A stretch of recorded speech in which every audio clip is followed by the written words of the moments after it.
जिसमें किसानों का मुद्दा दोबारा उठाए, क्या कहेंगे? देखिए, कुछ किसानों का जो मुद्दा है, ये किसानों का जो जायज मुद्दा है। और मेरी पीड़ा ये है कि मेरे क्षेत्र का किसान जिसने अपने आने वाली पीढ़ी के लिए और कैसे उत्तर प्रदेश का विकास हो, कैसे हमारे जेवर क्षेत्र का विकास हो, सबको एक तरफ करके अपनी माँ, अपनी ज़मीन सरकार को दे दी। हालांकि मैं ये भी कहना चाहूँगा कि अगर हमारे क्षेत्र में अगर ये एयरपोर्ट नहीं आया हुआ था तो हमारा विकास नहीं होता।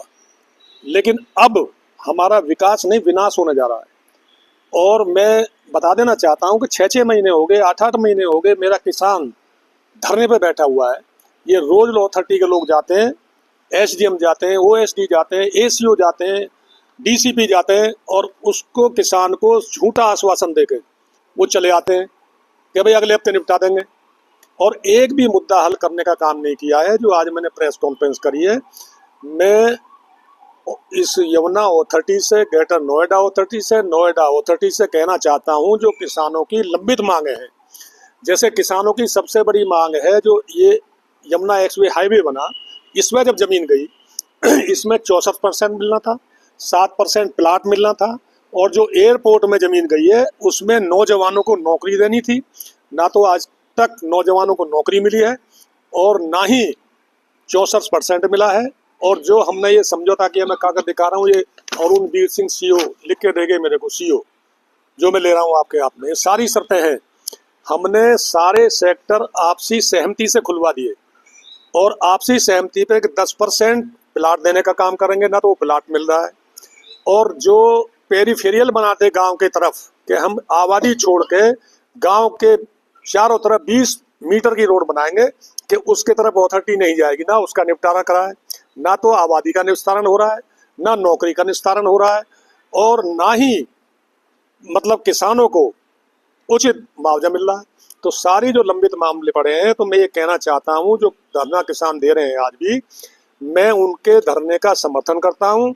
और मैं गांव-गांव जाकर मैं सभी जो किसान संगठन है उनसे बात करूंगा, और किसान हमारे क्षेत्र का ये चाहता है आंदोलन करें सभी किसान, तो उनसे बात करूंगा। अगर ये सारी मांगे नहीं मांगी गई तो ये फलेदा कट पे अनिश्चितकालीन धरना दिया जाएगा। और किसानों की मांग को मुख्यमंत्री तक पहुंचाने का कई बार हमने काम किया है। हम अपने विधायक के द्वारा भी, अपने सांसद के द्वारा भी, सभी जितने भी जनप्रतिनिधि हैं सबको अपनी बता चुके हैं। और पीछे जो हमें लिख के दिया था तो हमारे विधायक के सामने ही लिख के दिया था, और हम उसके बाद मुख्यमंत्री से मिले। मुख्यमंत्री जी ने ये आश्वासन दिया कि अपने प्रतिनिधियों के साथ बैठ के ये सारे अथॉरिटी वाले जो सुलझाने, लेकिन ये अथॉरिटी वाले सुलझाना नहीं चाहते। लाल फीताशाही सरकार और किसान का टकराव चाहती है।